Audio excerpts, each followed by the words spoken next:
नमस्कार।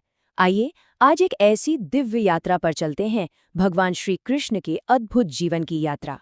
ये सिर्फ एक कहानी नहीं है, बल्कि एक ऐसा अनुभव है जो हमें दिखाता है कि घोर अंधार में भी उम्मीद की एक किरण कैसे जगमगा सकती है। तो चलिए इसी एक सवाल के साथ कहानी की गहराइयों में उतरते हैं कि आखिर एक कारागार में जन्मा बच्चा पूरी दुनिया का, पूरी मानवता का मार्गदर्शक कैसे बन गया। ये कहानी है उम्मीद की, धर्म की और उस निस्वार्थ प्रेम की जिसकी शुरुआत बहुत ही, कह सकते हैं, बहुत ही मुश्किल हालात में हुई थी। तो कहानी शुरू होती है एक ऐसे दौर में जब धरती पाप के बोझ तले दबी जा रही थी।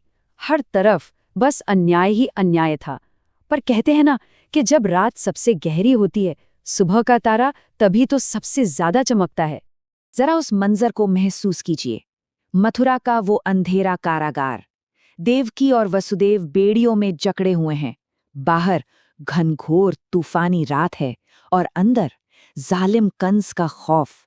लेकिन इसी घोर निराशा के बीच एक दिव्य ज्योति के प्रकट होने का समय आ गया था। वो 8वीं संतान, जिसके बारे में आकाशवाणी हो चुकी थी कि वही कंस के आतंक को मिटाएगी। और जैसे ही उस बालक ने जन्म लिया, एक चमत्कार हुआ, एक अद्भुत चमत्कार। सारी कोठरी एक दिव्य रोशनी से भर गई। ऐसा लगा जैसे हजारों सूरज एक साथ निकल आए हों। लोहे की बेड़ियां धागे की तरह टूट गईं। जेल के ताले खुद ब खुद खुल गए और सारे के सारे पहरेदार गहरी नींद में सो गए। ये साफ इशारा था कि ये कोई आम बालक नहीं, स्वयं नारायण ने अवतार लिया है। अब वसुदेव के सामने सबसे बड़ी चुनौती थी, अपने बेटे को कंस से बचाना।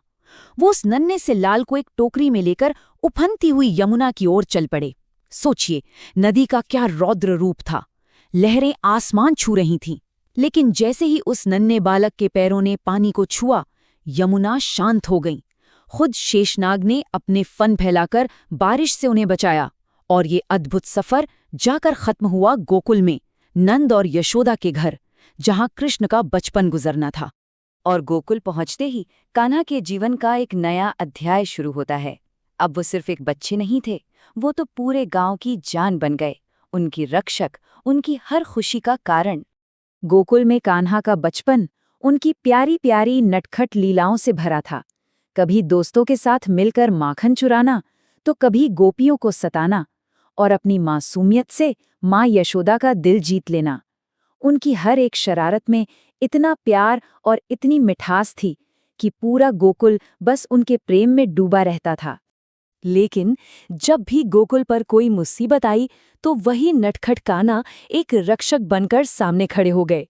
जब जहरीले नाग कालिया ने यमुना के पानी में जहर घोल दिया, तो कृष्ण बिना डरे नदी में कूद पड़े और उस विशाल नाग के फनों पर ऐसा नृत्य किया कि न सिर्फ उसका घमंड चूर चूर हो गया, बल्कि यमुना का जल भी फिर से निर्मल हो गया। और भला वो पल कोई कैसे भूल सकता है, जब देवराज इंद्र के गुस्से से पूरे गोकुल को बचाने के लिए उन्होंने अपनी नन्ही सी उंगली पर पूरा का पूरा गोवर्धन पर्वत उठा लिया था। ये सिर्फ कोई चमत्कार नहीं था, ये एक पैगाम था कि सच्ची भक्ति और विश्वास के आगे दुनिया की बड़ी सी बड़ी ताकत को भी झुकना पड़ता है। और फिर वृंदावन की वो चांदनी रातें, जब कान्हा की बांसुरी की धुन गूंजती थी, तो गोपियां अपना सब कुछ भूलकर बस खींची चली आती थीं। वो सिर्फ एक नाच नहीं था, वो तो आत्मा का परमात्मा से मिलन का जश्न था। एक ऐसा दिव्य प्रेम जो दुनिया के हर बंधन से ऊपर है। खैर, अब बचपन की लीलाओं का दौर पूरा हो रहा था और किस्मत उन्हें उस मकसद की तरफ ले जा रही थी जिसके लिए उनका अवतार हुआ था, धर्म की स्थापना और न्याय की पुनर्स्थापना। तो कान्हा अब मथुरा लौटते हैं, सामना करने अपने मामा जालिम कंस का। वही कंस जिसने उनके माँ बाप को सालों साल जेल में रखा, प्रजा पर ना जाने कितने जुल्म ढाए। अब हिसाब बराबर करने का वक्त आ चुका था। दोनों के बीच एक भयंकर और नाटकीय युद्ध हुआ। ये सिर्फ दो लोगों की लड़ाई नहीं थी, ये लड़ाई थी अच्छाई और बुराई के बीच। और आखिर में कृष्ण ने कंस का वध करके बुराई का अंत किया और मथुरा में एक बार फिर न्याय और धर्म की स्थापना की। लेकिन कंस का अंत तो बस एक पड़ाव था। कृष्ण की जीवन यात्रा का सबसे अहम मोड़ तो अब आने वाला था, जहां वो एक योद्धा से पूरी मानवता के गुरु, उनके मार्गदर्शक बनने वाले थे। वक्त आगे बढ़ता है और कहानी हमें ले आती है कुरुक्षेत्र के विशाल मैदान में, जहां एक तरफ पांडव हैं और दूसरी तरफ कौरवों की सेना आमने सामने। ये लड़ाई सिर्फ एक राज्य के लिए नहीं थी, ये युद्ध था धर्म की स्थापना के लिए।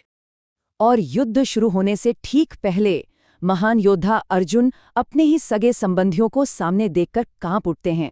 उनके हाथ से उनका गांडीव छूटने लगता है, मन में एक अजीब सी कश्मकश है।